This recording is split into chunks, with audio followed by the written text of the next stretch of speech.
Bismillahirrahmanirrahim. Assalamualaikum warahmatullahi wabarakatuh dan salam sejahtera buat kita semua. Kali ini saya akan memberikan penjelasan demand for money yang merupakan lanjutan dari part 1 yaitu part 2. Buat mahasiswa-mahasiswaku Ekonomi Moneter 1 dan juga yang tertarik nonton channel YouTube saya, jangan lupa subscribe dan like ya channel YouTube saya ini biar saya lebih termotivasi untuk membuat materi-materi yang lain. Mari saya akan mulai dari mengenai further developments in the Keynesian approach. Ini di outline-nya lanjutan dari yang kemarin, karena yang kemarin itu adalah terakhir pada penjelasan pada Keynes Liquidity Preference Theory. Nah, kali ini saya akan memulai dari further developments in the Keynesian approach. Further developments in the Keynesian approach, ini teori ini adalah sebenarnya pendekatan ini dikembangkan oleh Baumol Tobin dengan model of transaction demand, di mana nama lengkap dari Baumol ini sebenarnya adalah William Baumol dan James Tobin. William Baumol dan James Tobin ini menyatakan bahwa uang untuk tujuan transaksi itu sensitif terhadap tingkat suku bunga. Kenapa? Karena uang yang menghasilkan bunga 0 itu dipegang hanya karena dapat digunakan untuk memenuhi transaksi. Jadi contoh di sini kita ada asumsi bahwa misalnya kita memiliki sebuah pendapatan 1.000 setiap bulan, 1.000 US dollar. Misalnya di sini contohnya Anda memiliki pendapatan atau Anda menerima 1.000 US dollar setiap awal bulan dan menggunakannya untuk transaksi yang terjadi pada tingkat konstan selama bulan tertentu. Nah, pada awal bulan dia memiliki uang 1.000 US dollar. Dan pada akhir bulan dia tidak memiliki cash yang tersisa karena 1.000 ini adalah semua digunakan untuk transaksi. Sehingga uang yang dipegang itu akan berada pada rata-rata nanti di mana kalau kita lihat dari 1.000 US dollar di awal itu di awal bulan itu ditambah 0 dolar di akhir bulan, maka kita akan membagi 2. Jadi kita akan membagi 2. Nah, ketika kita sudah membagi 2, maka kita bisa melihat hasil dari pembagian ini bahwa selama 1 tahun, ya jadi ini yearly income dalam 1 tahun itu adalah proses tersebut berulang-ulang selama 1 tahun. Jadi proses yang tadi yang saya sampaikan itu bahwa kita mempunyai satu penerimaan 1.000 US dollar dalam setiap awal bulan, maka dalam 1 tahun itu proses tersebut secara berulang-ulang. Nah, oleh karena itu maka pendapatan nominal per tahun kita adalah 12.000 US dollar. Dan rata-rata uang yang dipegang itu adalah 500 US dollar. Karena 12.000 US dollar itu kita lihat, jadi average money balance-nya itu adalah 1.000 US dollar dibagi dengan 2, maka nanti velocity of money, jadi tadi yang dibagi dengan 1.000 dibagi dengan 2 ini, maka nanti akan menghasilkan 500 US dollar, maka velocity of money-nya adalah 12.000 dolar dibagi dengan 500 US dollar, maka di sini akan menghasilkan 24. Nah, dari mana 24 itu? Tentunya kita kembali lagi pada di mana kita nanti kembali pada rumus yang telah saya jelaskan part 1 kemarin, yaitu velocity of money itu dihasilkan oleh jadi velocity of money itu dihasilkan oleh P sama dengan P kali Y dibagi dengan M. Nah, oleh karena itu, maka 12.000 dibagi dengan 500 US dollar ini akan menghasilkan 24. Nah, mari kita melihat untuk berikutnya. Ketika kita menyadari ya bahwa dalam situasi ada situasi tertentu misalnya dengan tidak selalu memegang cash, kemudian kita memutuskan pada awal bulan itu untuk memegang 500 US dollar ya, 500 US dollar untuk cash. Dan 500 US dollar sisanya itu adalah digunakan untuk membeli aset. Misalnya kita membeli treasury bond atau obligasi. Namun di pertengahan bulan cash yang kita pegang itu menjadi 0. Kenapa? Karena kita di sini obligasi itu tidak dapat digunakan secara langsung untuk memenuhi transaksi, saudara sekalian. Nah, sehingga kita harus menjualnya untuk memperoleh cash. Jadi yang kita belikan sebagai bentuk treasury bond itu kita menjualnya untuk memperoleh cash dengan harapan kita bisa melakukan transaksi pada saat sisa-sisa bulan yang kita akan jalani, seperti itu. Nah, pada akhir bulan, saudara sekalian, cash-nya itu akan habis. Karena kita sudah melakukan transaksi. Jadi rata-rata pada saat kita memegang uang selama bulan itu adalah 500 ini, ya, 500 ini dibagi dengan 2. Akan menghasilkan 250 US dollar. Jadi hanya setengah dari sebelumnya. Akhirnya kita simpulkan bahwa velocity of money itu menjadi 2 kali lebih besar, yaitu 12.000 ya. Jadi 12.000 ini 12.000 ini saudara sekalian, 12.000 dibagi dengan 250 US dollar. Hasilnya adalah 48. Apa keuntungan yang kita peroleh?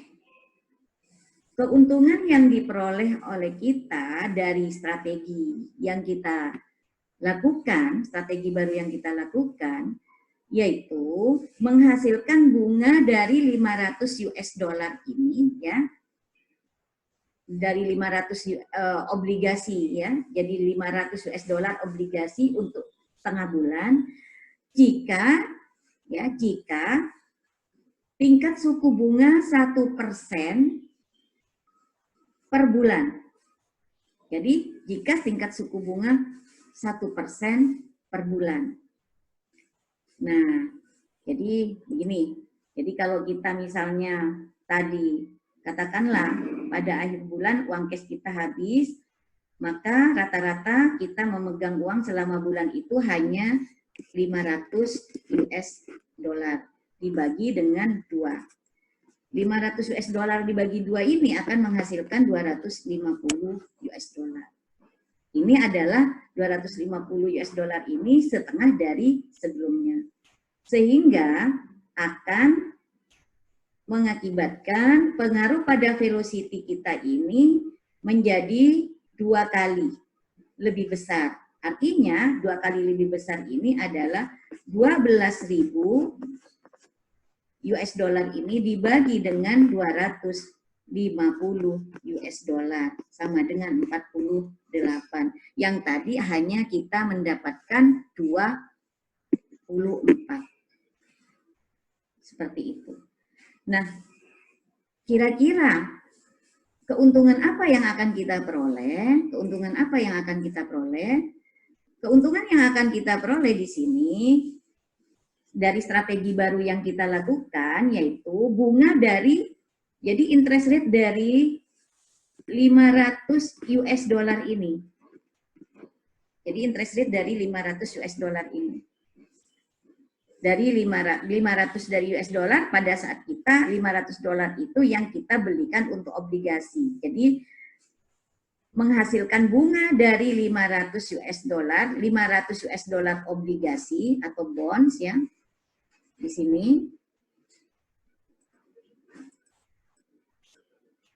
Jadi kita akan menghasilkan bunga A dari 500 US dollar bond yang kita pegang ya untuk setengah bulan. Jadi ini adalah untuk setengah bulan dibagi 2. Jika tingkat suku bunga itu 1% rata-ratanya per bulan misalnya, jadi di sini adalah per month ya, maka akan menghasilkan tambahan yaitu 2,5 US dollar dengan setengah kali 500 kali 1%.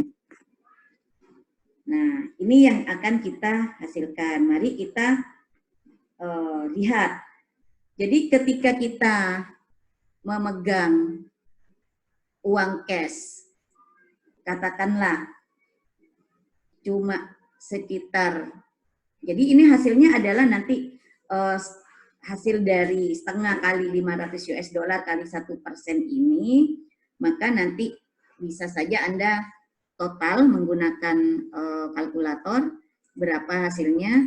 Nah, umpama di sini kita memegang cash, katakanlah 3 US dollar pada awal bulan, ya, maka kita bisa menggunakan sebesar 66 US dollar pada obligasi untuk sepertiga mon. Sepertiga man.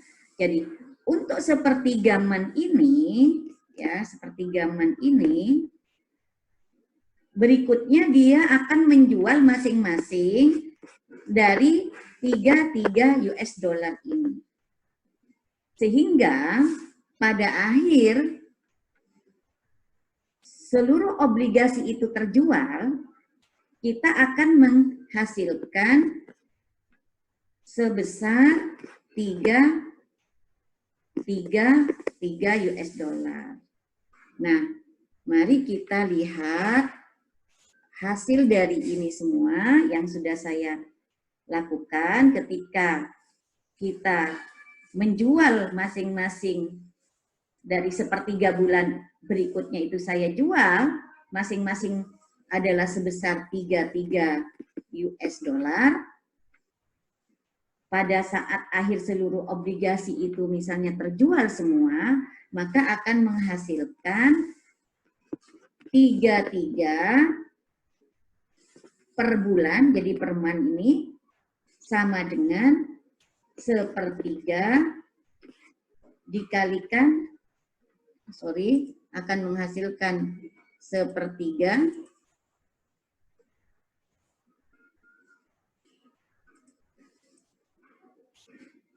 sepertiga ini dikalikan dengan,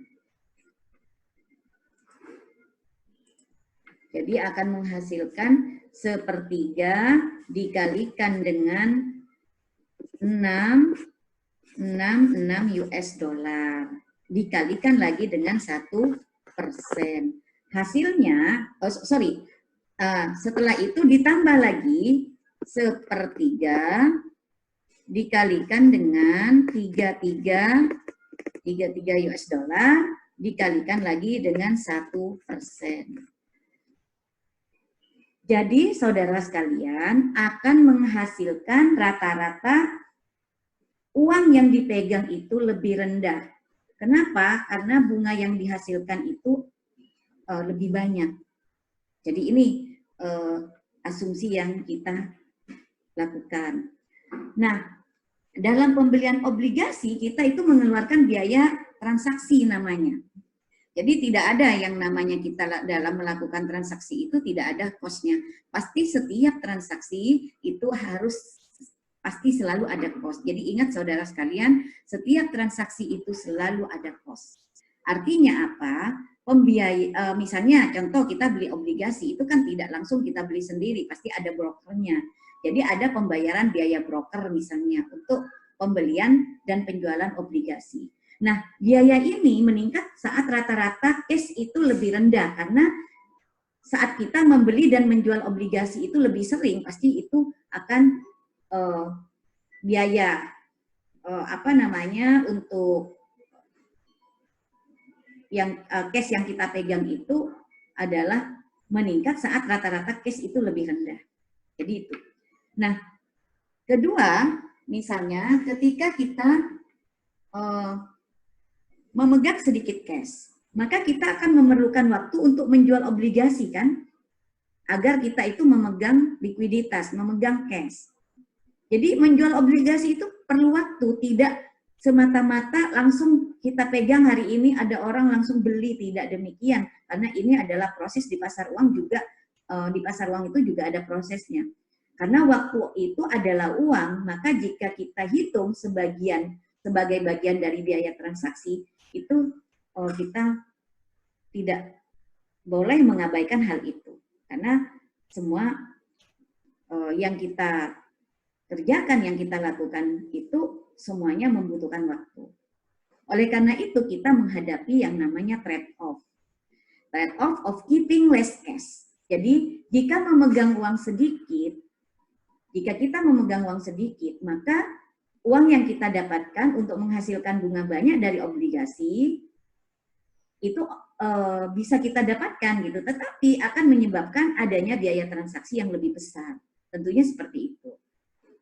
Jadi intinya saudara sekalian, jika tingkat suku bunga itu tinggi, kita asumsikan ya, keuntungan memegang obligasi itu akan tinggi relatif terhadap biaya transaksi. Dan dia juga akan memegang lebih banyak obligasi, karena dia akan memegang lebih banyak obligasi tentunya, cash yang kita pegang lebih sedikit. Itu asumsinya. Kedua, jika tingkat suku bunga itu rendah, maka biaya transaksi dari memegang obligasi itu akan lebih rendah dari pembayaran bunga.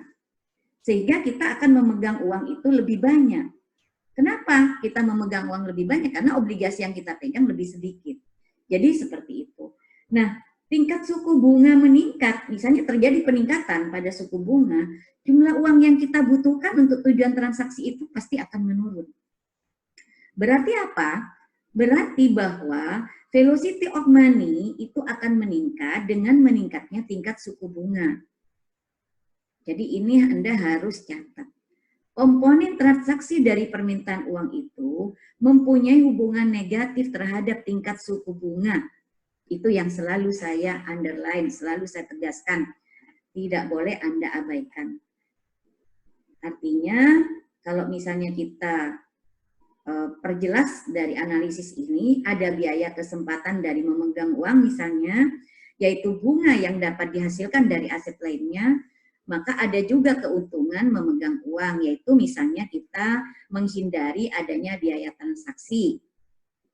Nah, saat tingkat suku bunga itu meningkat, orang-orang akan mencoba untuk mengekonomiskan, mengefisiensikan uang yang mereka pegang untuk tujuan transaksi. Karena apa? Karena biaya kesempatan memegang uang itu semakin meningkat. Nah, permintaan uang untuk transaksi dan tidak juga untuk melakukan spekulasi, ini sebenarnya akan sensitif terhadap tingkat suku bunga. Ini proposisi yang dikembangkan oleh Baumol. Jadi itu saudara sekalian. Jadi kesimpulannya di sini, kalau misalnya tingkat suku bunga itu tinggi, saudara sekalian, ya kita lihat keuntungan memegang obligasi juga akan tinggi, tapi relatif ya terhadap biaya transaksi. Makanya di sini conclusion-nya itu adalah higher is interest rate and income gain from holding bonds less likely to hold cash. Therefore, high interest rate, demand for money-nya itu adalah turun. Seperti itu. Nah, Berikutnya kita lihat di sini, kalau misalnya kita melihat dari apa yang dijelaskan oleh Bumol and Tobin, kita lihat dari cash balance in Bumol Tobin models. Ya, jadi tapi ini sudah saya jelaskan dari apa yang sudah tadi di awal sudah saya oret-oret. Ini hanya semacam ilustrasi supaya saudara tidak melupakan seperti itu. Oke, next. Berikutnya ini adalah precautionary and speculative demand for money. Precautionary demand itu sebenarnya adalah misalnya kita ada suatu permintaan untuk berjaga-jaga. Contoh kalau kita melihat dari apa yang kita hadapi, katakanlah misalnya sekarang yang kita hadapi permintaan berjaga-jaga ini, kita menghadapi trade-off yang sama dengan permintaan transaksi, saudara sekalian. Jadi mari kita lihat ini, umpama kita menghadapi trade-off yang sama, ya, dengan permintaan transaksi. Jadi kalau kita menghadapi trade-off yang sama dengan permintaan transaksi, ini kita bisa melihat dari apa yang saya tampilkan di layar ini. Jadi precautionary demand similar trade-off to Bumol-Tobin framework. Yang pertama kita bicara mengenai benefit on precautionary balance. Yang kedua adalah opportunity cost of interest foreign, ya. Nah, umpama kita bisa melihat di sini menghadapi trade-off yang sama dengan permintaan transaksi. Saat tingkat suku bunga itu mengalami peningkatan, maka biaya kesempatan dalam memegang uang untuk berjaga-jaga ini itu pasti akan mengalami peningkatan. Ya. Akan mengalami peningkatan. Biaya kesempatan memegang uang untuk berjaga-jaga juga akan menjadi meningkat. Ini mengikuti secara proporsional. Sehingga uang yang dipegang itu akan menurun, saudara sekalian.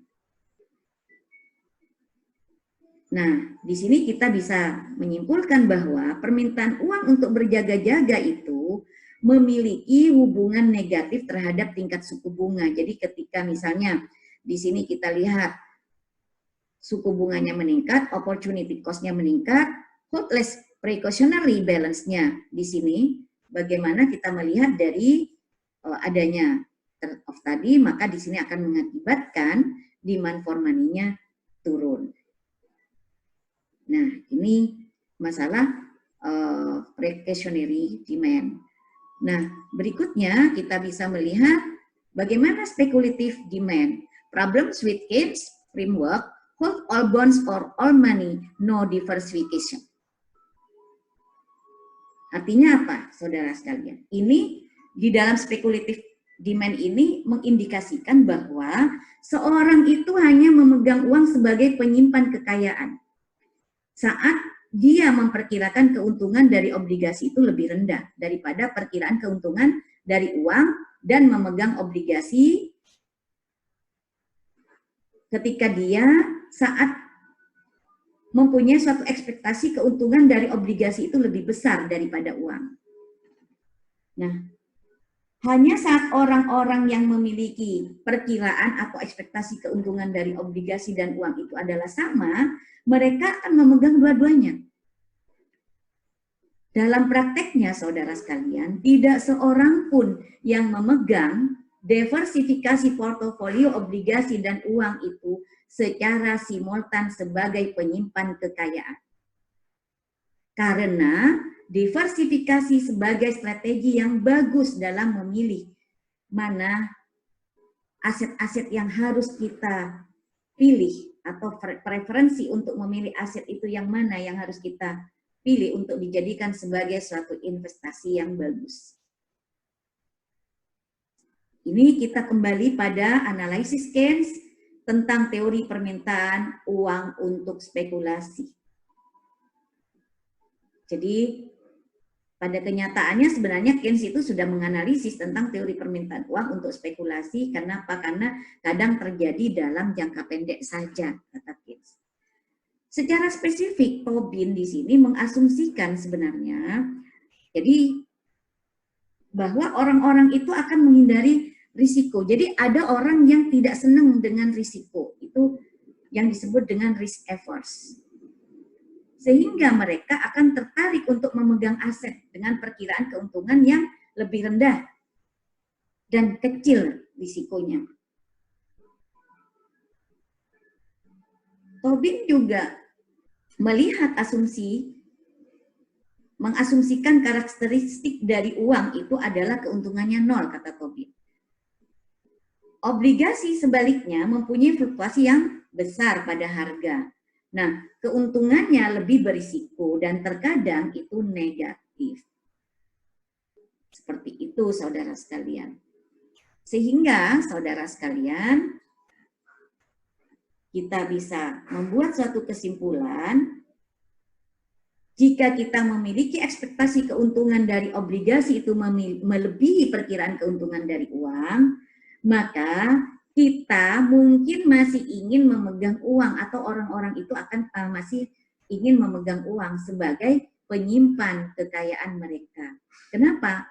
Karena mempunyai risiko lebih rendah berhubungan dengan keuntungan daripada obligasi. Jadi hubungannya di sini kalau kita melihat daripada memegang obligasi, maka saya lebih beruntung atau lebih aman memegang uang dibandingkan saya memegang obligasi.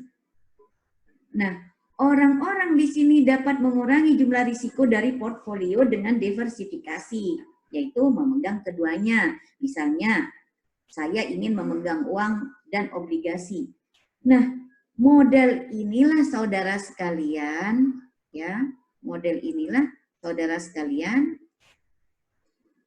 yang mengajukan bahwa orang-orang akan memegang obligasi dan uang secara simultan sebagai penyimpan kekayaan mereka.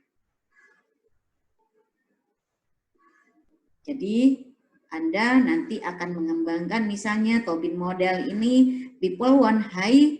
Jadi di sini kita lihat bahwa bagaimana kita yang ketika kita menyimpan suatu banyak yang akan kita simpan dalam bentuk aset, yang bagaimana kita menyimpan aset itu tapi yang low risk. Ya. Apakah ada aset seperti uang yang tidak memiliki risiko tetapi menghasilkan keuntungan yang tinggi misalnya? Apakah ada juga permintaan uang untuk spekulasi? Jawabannya itu no. What?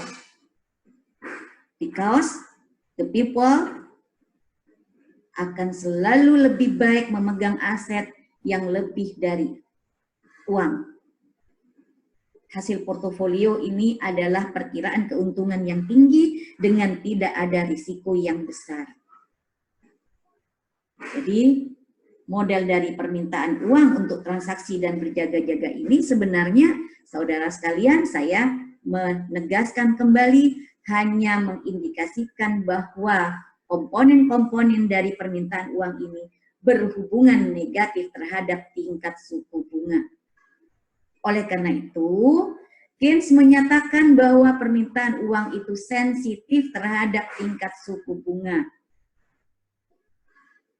Kenapa? Karena velocity of money itu tidak konstan dan pendapatan nominal itu mungkin dipengaruhi oleh faktor-faktor selain kuantitas uang yang juga hal-hal lain yang mendukung saudara sekalian.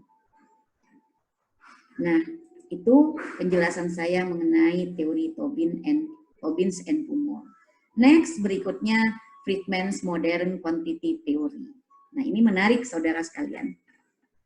Friedman mengajukan pertanyaan, mengapa orang-orang memilih untuk memegang uang? Friedman menyatakan bahwa permintaan untuk uang dipengaruhi oleh faktor-faktor yang sama dalam mempengaruhi permintaan aset. Di sini Friedman juga mengajukan teori permintaan aset untuk uang. Theory of asset demand for money function of wealth, sehingga di sini ada rumus Y, ya, ada rumus Y dan P kecil, Y-nya besar, and relative R pangkat I di sini of other assets. Jadi saudara sekalian, nanti saya akan menjelaskan bagaimana di dalam permintaan akan uang sebagai sebuah fungsi dari sumber-sumber yang tersedia untuk individu atau untuk kekayaan mereka. Dan perkiraan keuntungan pada aset itu sebenarnya relatif terhadap perkiraan keuntungan dari uang. Friedman jadi Friedman mengidentifikasikan bahwa orang-orang itu ingin memegang uang dengan jumlah yang pasti dari uang real itu. Artinya kuantitas uang dalam bentuk real. Jadi kuantitas uang dalam bentuk real, seperti itu saudara sekalian. Ini jadi rumusnya adalah demand for money dibagi dengan P sama dengan function. Kembali lagi di sini Y, di bawahnya ada plus ya. Di situ. Jadi Anda bisa lihat YP, RB ya. Jadi di bawahnya tingkat suku bunga itu ada negatifnya sama terusnya.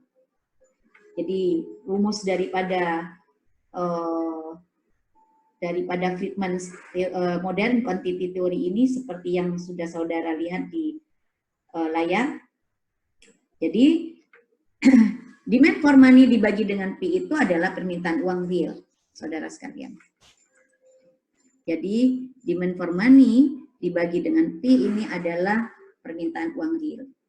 Sementara YP, Y-nya besar, P-nya kecil ini adalah pendapatan tetap. Tapi kita deskripsikan sebagai perkiraan pendapatan rata-rata jangka panjang.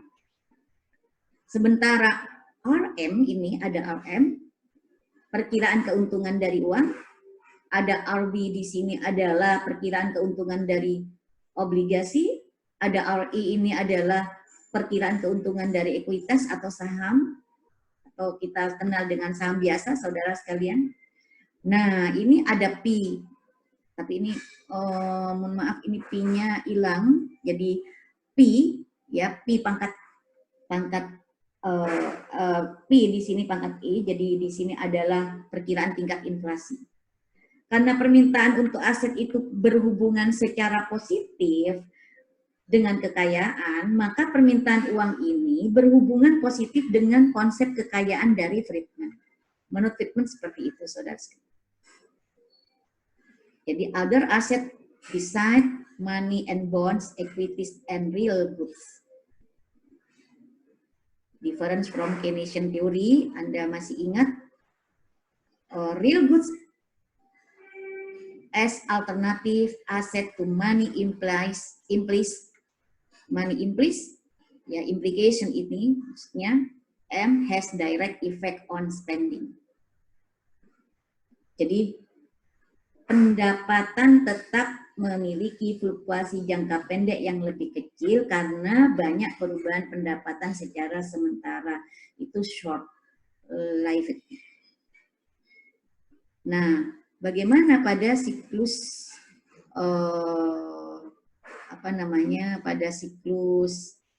nanti pada siklus bisnis, ekspansi siklus bisnis. Jadi saudara sekalian, pendapatan meningkat secara cepat. Jadi kalau kita menggabungkan dengan atau melinierkan dengan siklus bisnis expansion itu, umpama pendapatan meningkat secara cepat, tetapi karena beberapa kenaikan itu hanya sementara, maka pendapatan rata-rata jangka panjang itu tidak berubah terlalu banyak. Contoh misalnya ketika terjadi booming, saat boom, peningkatan dalam perekonomian. Ketika terjadi boom atau ada peningkatan dalam perekonomian, maka pendapatan ini tetap meningkat lebih sedikit dari pendapatan kita. Seperti itu. Nah, begitu sebaliknya. Bagaimana ketika terjadi resesi? Ya. Ketika terjadi resesi, banyak pendapatan kita menurun tentunya. Saat sekarang nih, kita mengalami wabah COVID-19, COVID-19 yang mendunia. semua kita melakukan social distancing. Tidak ada orang yang boleh bekerja di luar. Tidak ada orang yang masuk kantor. Tidak ada juga pekerja-pekerja yang berkerumunan. Nah, bagaimana sekarang jika perusahaan itu harus berproduksi untuk menghasilkan produktivitas? Pekerjanya tidak ada. Pastinya di sini akan menurunkan omset. Tidak ada produktivitas, perusahaan itu akan turun juga produktivitasnya. Sementara pekerjanya juga tidak memiliki income karena dia dibayar misalnya per weeks, ya, maka dia tidak akan memperoleh income. Kita tahu bahwa perusahaan itu tidak ada yang namanya perusahaan ingin rugi, akhirnya merumahkan pekerjanya, maka pendapatan semuanya menurun secara temporary tentunya sampai saat wabah ini berakhir kapan misalnya. Dan pendapatan rata-rata jangka panjang, yang namanya pendapatan tetap itu pasti akan terpengaruh juga. Tapi kita di sini karena tadi temporary, kita yakin bahwa corona atau COVID-19 ini akan berakhir pada bulan Juni misalnya, saya perkirakan. Nah, di sini pendapatan rata-rata jangka panjang kita turun lebih kecil daripada pendapatan yang kita terima. Nah, ini satu implikasi dari penggunaan konsep pendapatan tetap oleh Friedman sebagai faktor penentu permintaan uang, saudara sekalian. Oleh karena itu, pendapatan tetap oleh Friedman sebagai faktor penentu permintaan uang adalah bahwa permintaan uang itu tidak akan berfluktuasi lebih ya dengan perubahan siklus bisnis kita. Artinya apa? Mengikuti siklus bisnis. Demand for money itu. Seseorang dapat memegang kekayaan dalam bentuk-bentuk lain selain uang. Contohnya misalnya ada tiga kategori, misalnya saya ingin memegang kekayaan dalam bentuk-bentuk lain selain uang. Saya membeli misalnya obligasi, membeli saham biasa atau ekuitas, atau barang-barang insentif, barang-barang konsumtif gitu ya. Nah, apa yang akan kita peroleh dari memegang aset itu, saudara sekalian? Misalnya barang-barang konsumtif itu misalnya rumah, mobil, dan lainnya. Tentunya yang kita peroleh dalam katakanlah insentif lah untuk memegang aset-aset itu daripada uang yang kita pegang misalnya, kira-kira apa kira-kira? Nah, kita tidak bisa memperkirakan karena perkiraan keuntungan dari tiap aset itu relatif terhadap perkiraan keuntungan uang. Jadi intinya apa, saudara sekalian? Tiga bentuk yang tadi saya pegang dalam bentuk aset lain selain uang itu, baik itu obligasi, ekuitas, dan barang-barang konsumtif tadi, itu adalah bentuk terakhir dari fungsi demand for money. Intinya nanti, saudara sekalian, kenapa ini ada minus-minus semua ini? Minus. Tanda minus pada masing-masing variabel ini, saudara sekalian, mengindikasikan bahwa saat tiap bentuk obligasi atau tiap bentuk aset yang kita pegang itu, misalnya obligasi dan sebagainya meningkat, maka permintaan uang itu akan menurun. Itu inti dari kenapa itu ada negatif-negatif semua. Nah, kembali pada RM-nya di sini, ya, pada RM. Ini ada RM, ini ada RM, ini ada RM. Di mana muncul di ketiga bentuk ini. Ya. Ini adalah dipengaruhi oleh dua faktor, saudara sekalian. Yang pertama itu dipengaruhi oleh pelayanan jasa yang disediakan oleh perbankan untuk deposito termasuk juga pada penawaran uang. Kalau kita lihat misalnya jasa ini meningkat, perkiraan keuntungan dari memegang uang itu juga akan meningkat pengaruhnya. Yang kedua, selain pelayanan jasa yang disediakan oleh perbankan adalah pembayaran bunga dari uang. Karena kita tahu rekening-rekening yang kita miliki di perbankan itu walaupun sedikit, misalnya kita naruh dalam tabungan biasa, naruh dalam deposito, dan sebagainya, itu kan termasuk penawaran uang juga. Nah, karena itu termasuk dalam penawaran uang, apa yang kita peroleh? Yang kita peroleh itu adalah suku bunga. Artinya, saat pembayaran bunga itu meningkat, maka perkiraan keuntungan dari uang itu juga akan meningkat.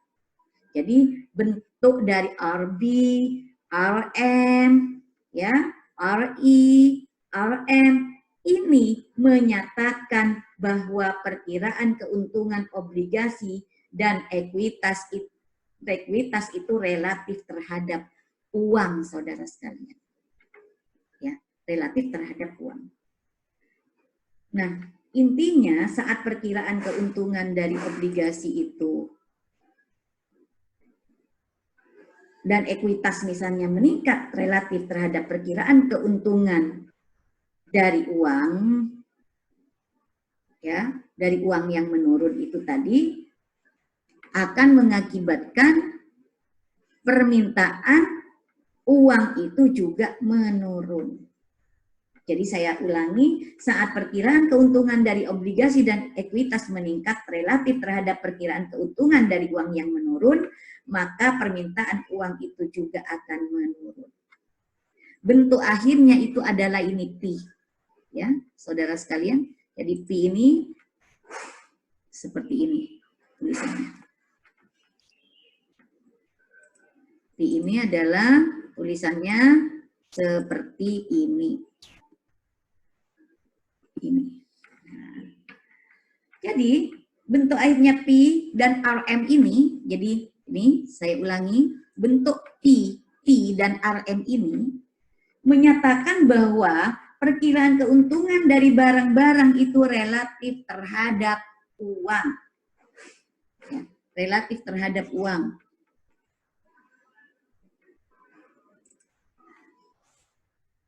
Relatif terhadap uang. Nah, kenapa dikatakan relatif terhadap uang?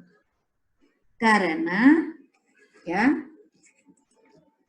permintaan keuntungan dari memegang barang-barang itu adalah perkiraan tingkat keuntungan modal yang terjadi saat harga meningkat. Yang terjadi saat harga meningkat. Dan sama dengan perkiraan tingkat inflasi yang di P pangkat N ini. Ini. Itu saudara sekalian. Nah, mari kita lihat. Umpama nih, saudara sekalian, ada soal. Saya sekarang akan memberikan misalnya soal. Contoh misalnya soalnya adalah jika perkiraan tingkat inflasi misalnya ekspektasi of inflation itu adalah 10%. Ya, ini misalnya 10%. Sebagai contoh, harga barang-barang itu diperkirakan meningkat. Ya, 10% juga. Dan perkiraan keuntungan adalah di sini adalah labanya ya 10% juga. Bagaimana saat misalnya P di sini dikurang dengan RM? Meningkat misalnya. Saat P atau ekspektasi inflasi itu dikurang RM itu meningkat, maka perkiraan keuntungan pada barang-barang itu relatif terhadap uang akan meningkat juga. Ya, jadi perkiraan keuntungan ya. Jadi artinya kalau misalnya kita ada profit misalnya dari barang-barang itu ya, relatif terhadap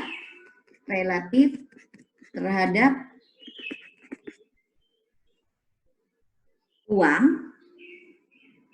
relatif terhadap uang misalnya meningkat di sini. Nah, pengaruhnya apa pada demand for money? Di sini. Maka demand for money-nya di sini akan menurun. Saudara sekalian. Itu yang perlu saudara pahami.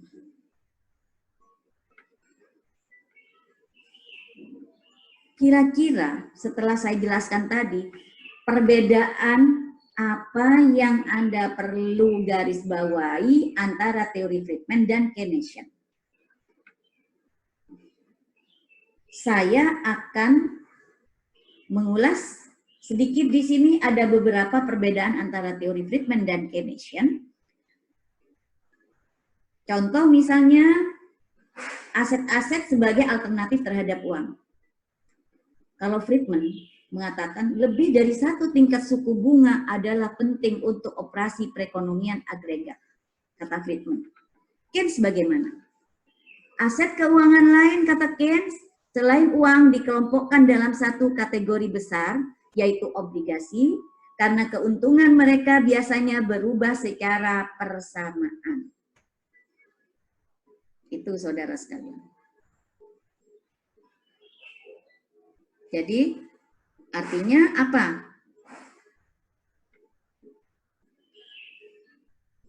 Kalau kita lihat keuntungan mereka biasanya berubah secara bersamaan, jika demikian perkiraan keuntungan dari obligasi itu akan menjadi indikator yang bagus dari perkiraan keuntungan pada aset keuntungan lainnya.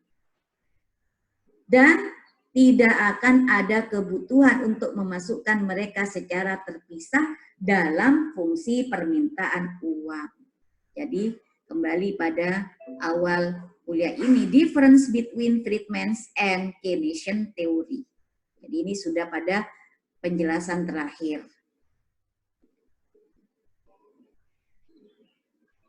Nah, kenapa saudara sekalian, saya ulangi lagi, Friedman itu memandang uang dan barang-barang itu sebagai pengganti.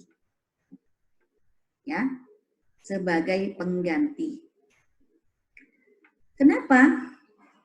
Karena orang-orang memilih di antara uang dan barang-barang saat memutuskan berapa banyak uang yang dipegang.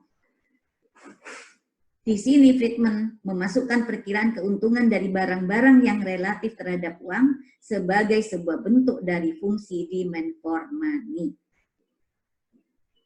Dengan asumsi bahwa uang dan barang-barang di sini bersifat substitusi. Kenapa? Karena mengindikasikan bahwa perubahan pada kuantitas uang mungkin mempunyai pengaruh langsung pada pengeluaran agregat. Berikutnya, Friedman juga tidak menggunakan perkiraan keuntungan dari uang yang konstan, seperti Keynes lakukan, saudara sekalian. Kenapa? Karena saat tingkat suku bunga itu mengalami suatu peningkatan dalam ekonomi, di sini perbankan akan menghasilkan lebih banyak keuntungan dari pinjaman yang mereka berikan. Ya kan? Yang kita lihat sekarang gimana coba perbankan? Nggak ada yang namanya bank itu tidak mendapatkan keuntungan, saudara sekalian. Yang ada kita, kalau nabung itu tidak pernah terlihat keuntungan kita berapa, tapi yang banyak adalah biaya-biaya administrasi dan sebagainya. Itu namanya adalah transaction cost.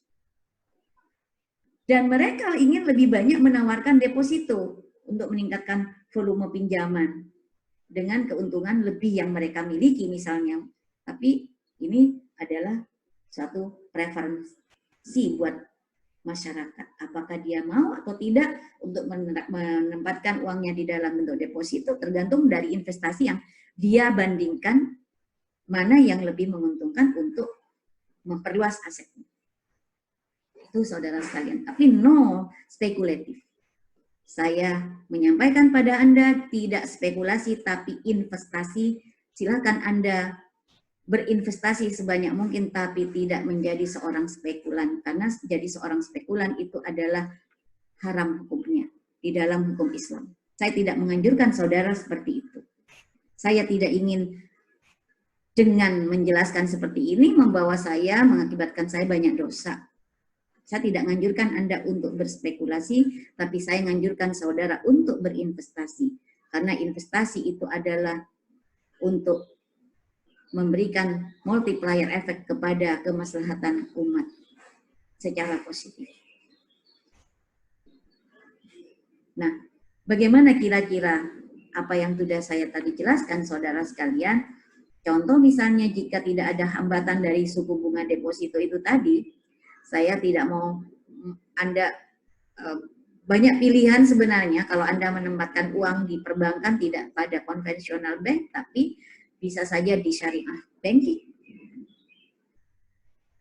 Di sini misalnya bank menawarkan deposito dengan bayar tingkat suku bunga tinggi, karena industri yang kompetitif misalnya, perkiraan keuntungan dari uang yang dihasilkan oleh deposito perbankan bagaimana? Pasti meningkat. Kenapa meningkat? Dengan tingkat suku bunga yang lebih tinggi, ini akan mengakibatkan tentunya pengaruh kepada pemegangan obligasi. Perbankan di sini bersaing untuk memperoleh deposito sampai tidak ada keuntungan tambahan misalnya, dan menutup perbedaan antara bunga yang dihasilkan dari pinjaman dan bunga deposito misalnya. Maka kita kembali lagi saudara sekalian, hasil akhir dari kompetisi dalam industri perbankan yaitu RB dikurangi dengan RM di sini. Jadi ini hasil akhir dari kompetisi perbankan adalah RB dikurangi RM. Ya. Relatif tetap konstan saat tingkat suku bunga itu meningkat. Makanya di sini real goods as alternative asset to money implication, money supply has direct effect ya, has direct effect on spending. RM not constant, RB-nya itu meningkat, RM-nya meningkat, RB dikurang RM itu unchanged, so demand for money. Jadi itu saudara sekalian. Nah, bagaimana jika ada hambatan pada jumlah bunga yang kita dibayar oleh perbankan misalnya untuk deposito? Apa yang saudara kembangkan analisis ini? Akankah misalnya perkiraan keuntungan dari uang itu konstan? Akankah RB dikurang RM ini juga meningkat saat tingkat suku bunga meningkat? Ya, misalnya ini, akankah RB dan dikurangi RM ini akan meningkat saat suku bunga ini meningkat, saudara sekalian? Friedman mengatakan no, tidak. Kenapa tidak? Alasannya, walaupun perbankan-perbankan itu menghambat untuk pembayaran deposit-deposit mereka, maka mereka masih dapat bersaing pada dimensi kualitas. Contoh misalnya, mereka dapat memberikan pelayanan jasa lebih kepada depositor dengan lebih banyak teller. Katakanlah itu adalah memberikan suatu pelayanan jasa itu dengan segala macam bentuk lah ya, supaya orang itu senang, supaya orang itu aman, dan juga tidak ada keinginan untuk menarik uangnya. Pembayaran karena adanya suatu keramah-tamahan, tellernya banyak, tidak capek dan sebagainya, tidak capek ngantri dan sebagainya, itu juga berpengaruh, saudara sekalian. Pembayaran tagihan otomatis atau juga membuat lebih banyak mesin cash, ATM yang tersedia di lokasi-lokasi yang dapat terakses misalnya, itu juga memberikan suatu pengaruh. Kata Friedman, hasil peningkatan yang dilakukan oleh perbankan untuk memberikan pelayanan jasa yang lebih atau services excellent itu, perkiraan keuntungan dari memegang deposito akan meningkat, saudara sekalian. Buktikan kalau nggak percaya. Pasti itu. Makanya jadi pegawai bank itu kalau di bagian teller jangan mencucuk-mencucuk terus ya. Nggak boleh itu sinis-sinis sama nasabah yang datang dan sebagainya. Kita harus penuh dengan senyum dan ramah dan sebagainya. Kenapa? Karena orang supaya senang, betah untuk selalu menempatkan uangnya di bank tersebut. Jadi saudara sekalian, walaupun hambatan pembayaran bunga itu terjadi, kita itu mungkin masih menemukan bahwa peningkatan di pasar tingkat suku bunga itu akan meningkatkan perkiraan keuntungan dari uang yang cukup, yaitu RI dikurangi dengan RM akan tetap konstan. Jadi relatif konstan. Jadi RI dikurang RM ini relatif konstan. Tentunya tidak seperti teori Keynes di mana mengindikasikan bahwa tingkat suku bunga penting sebagai faktor penentu dari permintaan uang. Jadi kembali saya Keynes itu artinya gini, kalau teori Friedman mengajukan bahwa perubahan pada tingkat suku bunga itu memiliki sedikit pengaruh pada permintaan uang, sehingga fungsi permintaan uang dari Friedman itu adalah sesuatu yang esensial di mana pendapatan tetap adalah faktor utama dari permintaan uang. Sehingga persamaan Friedman itu tadi MD dibagi dengan MP ya, MD dibagi dengan MP ya. Jadi MD dibagi dengan P sama dengan fungsi dikalikan dengan YP. Seperti itu. Jadi itu saudara sekalian. Nah, pandangan Friedman, permintaan uang itu bersifat insentif terhadap tingkat suku bunga, kata Friedman. Bukan karena permintaan uang secara insentif untuk mengubah insentif memegang aset lainnya yang relatif terhadap uang. Kata Friedman demikian. Tetapi lebih karena perubahan dari tingkat suku bunga itu memiliki pengaruh sedikit pada insentif dalam fungsi demand for money itu sendiri. Jadi saudara sekalian, bentuk insentif tetap relatif konstan karena kenaikan dalam perkiraan keuntungan dari aset lain sebagai hasil dari kenaikan tingkat suku bunga itu akan sesuai dengan kenaikan perkiraan keuntungan dari uang.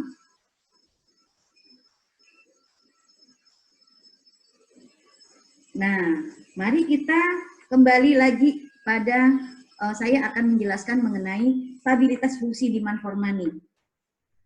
Ya, bagaimana stabilitas fungsi permintaan uang ini?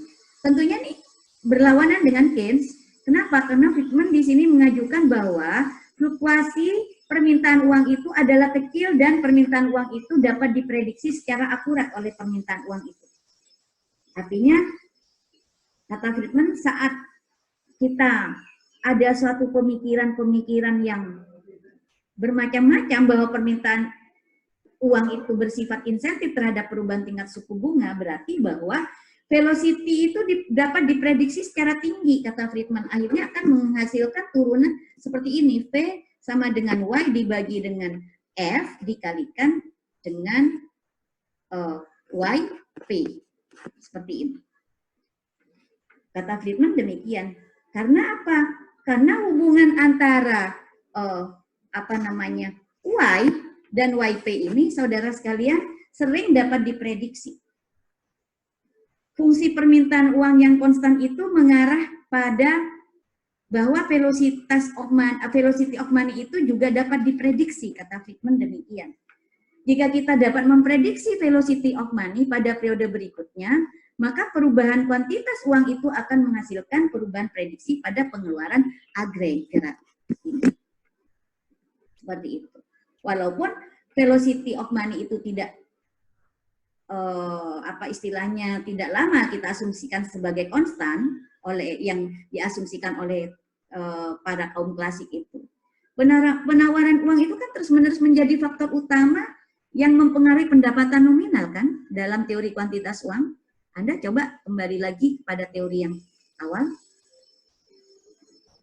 Jadi saudara sekalian, teori Friedman ini tentang demand for money pastinya adalah sebagai pernyataan ulang dari teori kuantitas.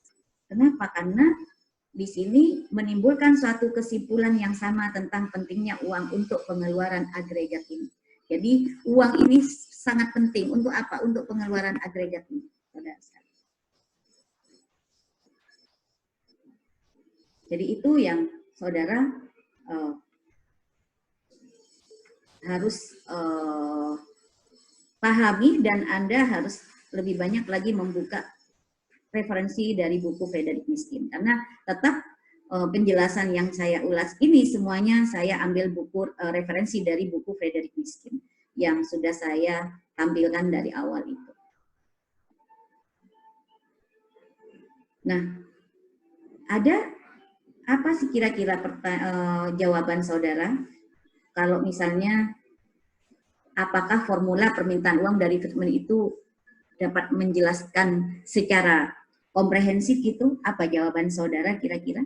Saya bantu jawab saudara sekalian, karena tidak mungkin saya bisa secara langsung memberikan pertanyaan ini, saudara bisa langsung menjawab karena ini adalah sistem daring. Maka jawabannya adalah, jawaban dari pertanyaan tersebut, apakah formula permintaan uang dari Friedman juga dapat menjelaskannya? Jawabannya adalah pendapatan tetap lebih dapat diukur daripada pendapatan dalam fungsi permintaan uang. Apa yang terjadi dengan pendapatan tetap dalam siklus ekspansi bisnis? Karena banyak kenaikan dari pendapatan secara temporary, saudara sekalian, secara sementara, ya, kenaikan pendapatan sementara itu, pendapatan tetap itu meningkat lebih kecil daripada pendapatan sementara. Sehingga fungsi demand for money oleh Friedman ini mengindikasikan bahwa permintaan uang itu akan meningkat hanya sejumlah kecil relatif terhadap kenaikan pendapatan terukur. Kenapa? Karena melihat di sini diikuti oleh velocity of money yang meningkat. Jadi misalnya saat resesi, gimana saat resesi? Saat resesi permintaan yang menurun itu, permintaan uang itu akan menurun lebih kecil dari pendapatan. Karena penurunan pendapatan kan, penurunan pendapatan itu tetap adalah kecil relatif terhadap pendapatan. Nah, maka velocity of money-nya akan turun. Sehingga kita itu mendapatkan velocity of money yang berubah secara siklis. Sama dengan suku bunga, dikatakan suku bunga itu sifatnya siklis. Sehingga saudara sekalian, mari kita buat kesimpulan bahwa teori permintaan uang dari Friedman ini sebenarnya menggunakan pendekatan yang sama dengan Keynes, tetapi tidak secara detail tentang motif memegang uang. Di sini Friedman hanya menggunakan teori permintaan aset untuk mengindikasikan bahwa permintaan uang sebagai sebuah fungsi pendapatan tetap dan perkiraan keuntungan pada aset alternatif, jadi pilihan-pilihan aset kita yang relatif terhadap perkiraan keuntungan uang. Perbedaannya apa, saudara sekalian? Anda boleh underline, Anda boleh garis bawahi, dan Anda harus ingat-ingat. Tidak boleh ada yang tidak ingat karena Anda adalah calon ekonom. Maka ada dua perbedaan utama antara teori Friedman dan Keynes. Yang pertama, Friedman percaya bahwa perubahan tingkat suku bunga itu memiliki pengaruh sedikit pada perkiraan keuntungan dari aset lain relatif terhadap uang. Kenapa? Karena Keynes sendiri memandang permintaan uang itu bersifat insentif terhadap tingkat suku bunga, kata Keynes. Jadi kalau suku bunga itu meningkat, demand for money itu akan semakin tinggi.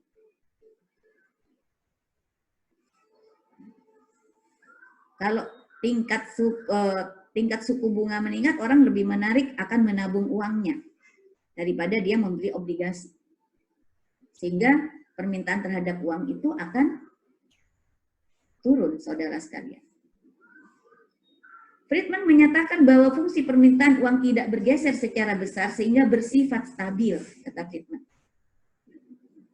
Jadi fungsi permintaan uang tidak bergeser secara besar sehingga bersifat stabil. Jadi stabil, demand for money itu stabil kata Friedman. Namun saudara sekalian perlu diingat bahwa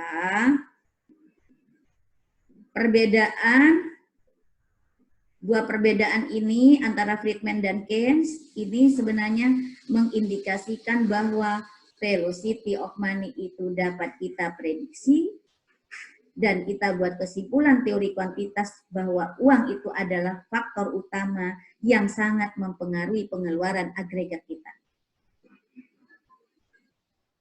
Itu saudara sekalian. Terakhir saudara sekalian, saya akan menjelaskan sebelum ini saya sudah menyiapkan materinya, Anda bisa baca, cuman saya tadi memang satu slide karena saya dari sini sudah banyak mengembangkan saudara sekalian. Dari sini sudah saya banyak kembangkan tanpa memperlihatkan slide-slide yang lain supaya saudara tidak pusing, maka dari ini semua sudah saya jelaskan. Dari semua ini satu slide saja sudah saya kembangkan. Jadi begini saudara sekalian, bukti empiris pada permintaan uang itu, contoh misalnya tingkat suku bunga dan permintaan uang.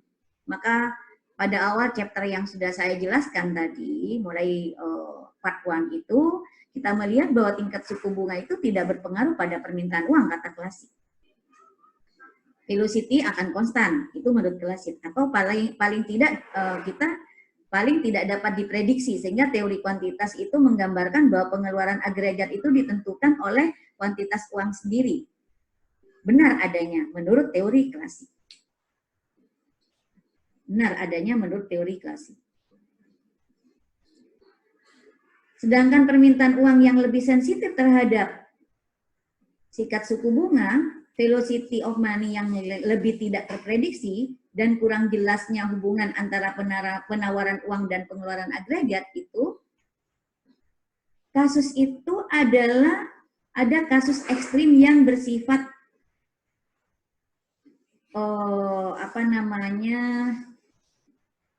yang disebut dengan ultra sensitif dari permintaan uang itu terhadap tingkat suku bunga yang kita sebut dengan liquidity trap. Di mana kalau kita lihat dari liquidity trap ini, kebijakan moneter itu tidak berpengaruh secara langsung pada pengeluaran agregat. Kenapa? Karena perubahan penawaran uang itu tidak memiliki pengaruh untuk tingkat suku bunga. Jika permintaan uang itu bersifat ultra sensitif terhadap tingkat suku bunga. Sebaliknya, perubahan kecil pada tingkat suku bunga itu akan menghasilkan perubahan yang sangat besar dalam kuantitas permintaan uang. Itu menurut bukti empiris yang kita sudah perbandingkan antara mulai dari klasik, Keynes, liquidity preference theory, terus Friedman, Baumol, Entobin, Friedman, sampai bagaimana otoritas moneter melihat dari apa yang disebut dengan liquidity trap di sini. Sehingga dalam kasus ini, saudara sekalian, kurva permintaan uang itu secara sempurna. Nah, saudara sekalian, saya kira itu penjelasan saya untuk part 2 ini. Lebih dan kurangnya saya minta maaf dan semoga bermanfaat. Apabila ada hal-hal yang kurang dipahami atau kurang jelas, boleh saudara membuat pertanyaan di dalam chatting perkuliahan e-learning Aula FIB Unair, atau bisa saja melalui chatting langsung pada saat kita nanti melakukan suatu perkuliahan video conference misalnya. Tapi jangan lupa Anda subscribe dan like channel YouTube saya supaya lebih termotivasi saya lagi buat saya untuk memberikan materi-materi yang lebih aktual. Sekian. Usikum wa nafsi wa taqullah. Wassalamualaikum warahmatullahi wabarakatuh.